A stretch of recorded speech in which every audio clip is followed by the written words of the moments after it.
Sir ನಮಸ್ತೆ. ನಮಸ್ತೆ sir. Sir ನಿಮ್ಮ ಹೆಸರು? H V Shivaswamy. ಓಕೆ, ನೀವ್ ಎಲ್ಲಿಂದ? ಗುಲ್ಬರ್ಗ ತಾಲೂಕು ಹೊಂಗಳ್ಳಿ. ಗುಂಡ್ಲುಪೇಟಿಂದ? Hongalli. Okay, so Darshan eye hospital ನೀವೀಗ ಬಂದಿದ್ದೀರಲ್ಲ, ಹೌದು, ಆಪರೇಷನ್ ನಿಮ್ದು ಆಗಿದ್ಯಾ? ಆಗಿದೆ. ಮುಂಚೆ ಕಾಣಿಸ್ತಾ ಇತ್ತಾ? ಮೊದಲು ಹೋದ್ ಸಾರಿ ಒಂದ್ ಕಣ್ಣಾಗಿತ್ತು. ಓಕೆ, ಅದು ಕಾಣುತ್ತೆ ಚೆನ್ನಾಗಿ. ಓಕೆ, ಮುಂಚೆ ಕಮ್ಮಿ ಕಾಣಿಸ್ತಾ ಇತ್ತಾ? ಆಪರೇಷನ್ ಯಾವಾಗ ಆಯ್ತು ನಿಮ್ದು? 1 ವರ್ಷದಲ್ಲಿ ಒಂದಾಯ್ತು ಈ ಕಣ್ಣಿಗ. ಹಾ. ಈಗ ಹೋದ್ ಗುರುವಾರ ಈ ಕಣ್ಣು. ಓಕೆ, ಹೇಗಿತ್ತು ಆಪರೇಷನ್ಸ್ ಎಲ್ಲ? ಪರವಾಗಿಲ್ಲ ಸರ್, ಬಹಳ ಚೆನ್ನಾಗಿ. ಓಕೆ, ಡಾಕ್ಟರ್ ಎಲ್ಲ ಹೇಗ್ ಸಪೋರ್ಟ್ ಮಾಡಿದ್ರು? ಬಹಳ ಕ್ಲೀನ್ ಆಗಿ ಮಾಡಿದ್ರು ಸರ್. ಹೌದಾ? ಈಗೆಲ್ಲ ಚೆನ್ನಾಗಿ ಕಾಣಿಸ್ತಾ ಇದೆಯಾ? ಓಕೆ, ನಮ್ಮ ವ್ಯೂವರ್ಸ್ಗೆ ಏನ್ ಹೇಳ್ತೀರಾ ನಮ್ಮ ಹಾಸ್ಪಿಟಲ್ ಬಗ್ಗೆ?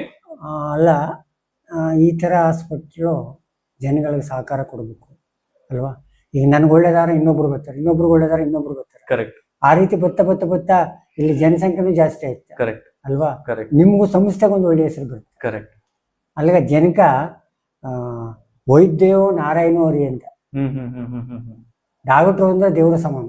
ಕರೆಕ್ಟ್ ಅಲ್ವಾ. ಸೊ ಎಲ್ಲ ಚೆನ್ನಾಗಿತ್ತು? ಎಲ್ಲ ಚೆನ್ನಾಗಿತ್ತು, ಸೌಲಭ್ಯ ಚೆನ್ನಾಗಿತ್ತು. ಓಕೆ, ರಾತ್ರಿಗೆಲ್ಲ ಊಟ ಎಲ್ಲ ಕೊಟ್ರು, ಬೆಳಿಗ್ಗೆ ತಿಂಡಿ ಕೊಟ್ರು, ಓಕೆ, ಎಲ್ಲ ಕೊಟ್ರು. ಸದ್ಯಕ್ಕೆ ದೇವರು ನನ್ನ ರೀತಿ ಎಲ್ರಿಗೂ ಒಳ್ಳೇದಾಗ್ಲಿ ಓಕೆ ಅಂತ ಮಾತು ಹೇಳಕ್ಕೆ ನಾನು ಇಚ್ಛೆ ಪಡ್ತೀನಿ. Okay sir, thank you.